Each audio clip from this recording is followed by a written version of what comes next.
La chienne, réécriture. Par Graciliano Ramos, Brésil. La chienne était en train de mourir. Sa respiration était pénible, ses forces l'avaient quitté. Autrefois épais et brillant, son pelage pendait désormais en lambeaux, comme un vieux chiffon jeté sur des os. Ses côtes saillaient, des plaques de poils manquaient et de profondes plaies laissaient suinter du sang, où des mouches venaient bourdonner. Sa gueule était enflée et déformée, ses mâchoires tremblaient de faiblesse au point qu'il lui était impossible de manger ou de boire. Ses yeux, jadis vifs, étaient devenus ternes, comme perdus dans de lointains souvenirs. Sa queue, autrefois touffue et frétillante, était à présent nue et inerte, avec seulement quelques poils qui tombaient à chaque mouvement.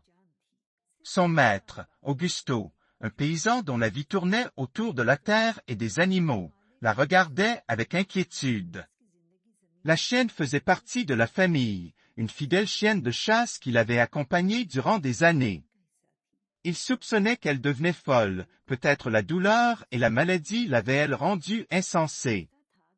Il essaya d'anciens remèdes de campagne, brûlant même 3 boules de résine qu'il plaça sur son cou, pensant que cela pourrait la soulager, mais son état ne fit qu'empirer.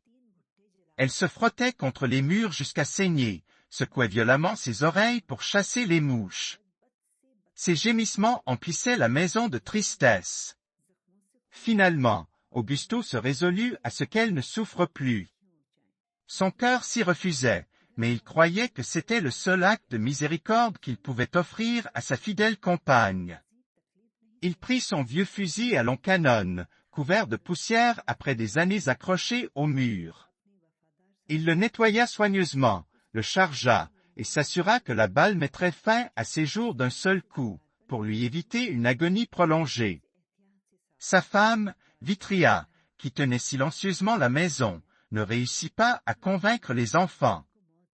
L'aîné, âgé de 10 ans, et le plus jeune, de 6 ans, ne cessaient de demander « Papa va tuer la chienne ?» Ils avaient vu Augusto nettoyer l'arme. Pour eux, ce n'était pas juste un chien, c'était leur camarade de jeu.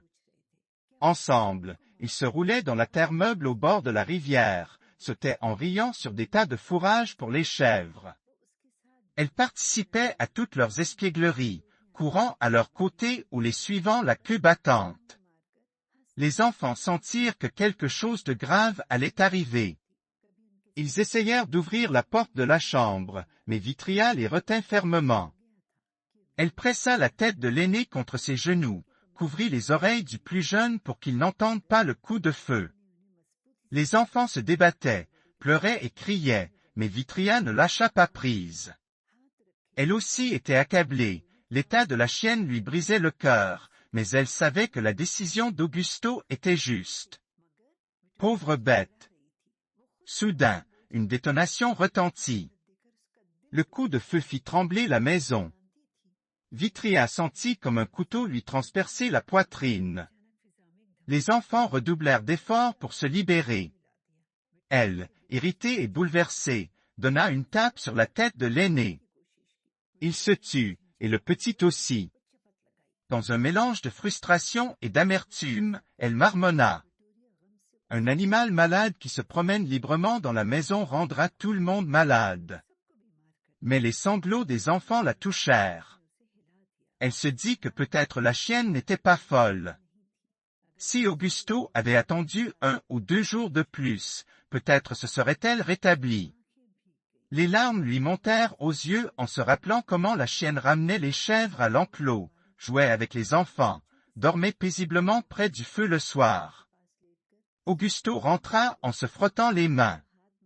Son visage était sombre, ses yeux lourds de chagrin, ses lèvres crispées par une amertume, peut-être même de la colère contre lui-même. Son tir n'avait atteint que l'arrière-train. Il avait échoué. Il but un verre d'eau dans la cuisine, regarda par la fenêtre et la vit se frotter contre la clôture, une patte baignant dans le sang, réduite à une masse informe. Son cœur se serra. Il rechargea l'arme et ressortit précipitamment. En le voyant, elle sentit le danger. Une lueur de peur traversa ses yeux voilés. Boitant sur 3 pattes, elle se dirigea vers l'enclos des chèvres, mais la porte était fermée. Elle recula, jeta de fréquents regards à sa patte blessée et gémit. Sa voix portait la douleur, comme si elle implorait la pitié de son maître. Augusto se raidit, visa et tira à nouveau. La balle frappa entre ses pattes arrière. Elle poussa un hurlement qui résonna dans l'air.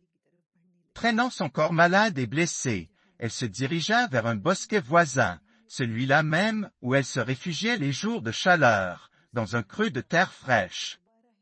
Le second coup de feu fit de nouveau trembler la maison. Vitria cria avec les enfants, qui tentaient d'enfoncer la porte. Elle sanglotait, partagée entre l'idée que c'était de la cruauté et celle que le silence était préférable. Augusto resta près du bosquet, la regardant ramper et gémir. Son cœur était lourd, ses yeux humides. Le spectacle de sa souffrance lui était insupportable. Les épaules voûtées, il retourna vers la maison en titubant, comme s'il était lui-même blessé. La chienne s'effondra près du bosquet. Elle leva la tête, bougea les pattes avant, tenta de relever l'arrière-train, mais son corps ne répondit pas. L'effort ne fit que tordre sa silhouette, elle ne parvint pas à se redresser. Sa gorge brûlait de soif, comme si un feu l'embrasait. La brume sur ses yeux s'épaissit. Elle tenta d'aboyer, mais seul un faible pouf sortit. Ses gémissements s'amenuisaient peu à peu. La perte de sang l'affaiblissait.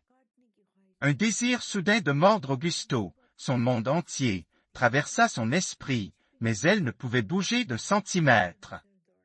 Elle baissa les yeux vers son corps, mais la brume effaça tout. Une odeur familière arriva à ses narines, celle des rats sauvages, sa proie favorite. Elle eut envie de les chasser de nouveau dans les terriers de la montagne, comme au jour de santé. Elle passa la langue sur ses lèvres, mais ne sentit rien. L'odeur disparut. Son ouïe faiblissait. Elle essaya encore d'aboyer, mais seul un soupir s'échappa. Tout à coup, elle sentit la présence d'Augusto, tenant cet objet étrange, le fusil. Elle ne comprenait pas ce que c'était, mais une peur inconnue parcourut son corps. Elle tenta de se traîner, mais son corps refusa d'obéir. Ses paupières s'alourdissaient, comme si un poids invisible les fermait. Son cœur débordait d'amour pour lui. Elle était née sous ses yeux, avait vécu toute sa vie à ses côtés. Lorsqu'il applaudissait, elle rassemblait les chèvres et les ramenait à l'enclos. Elle était la récompense de sa confiance.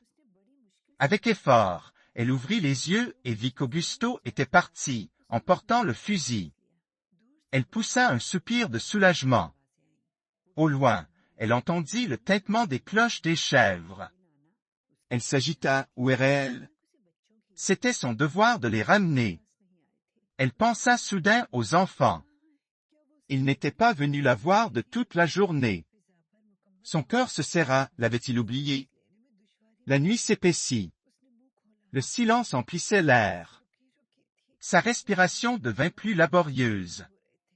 Elle ouvrit la bouche, mais l'air entrait par saccades. Ses pensées se brouillaient. Elle ne se souvenait plus des 2 coups de feu du soir, ni de ses pattes inutiles, ni de l'effort pour atteindre le bosquet. Dans son esprit, elle était à l'intérieur de la maison, près de l'âtre où Vitria avait étendu un sac pour elle. Elle sentait la chaleur, la paix. Mais maintenant, son corps tremblait. Peut-être Vitria avait-elle oublié d'allumer le feu. Le frisson monta de son ventre à sa poitrine, comme une vague froide l'engloutissant. Peu après, la chienne s'enfonça dans un profond sommeil.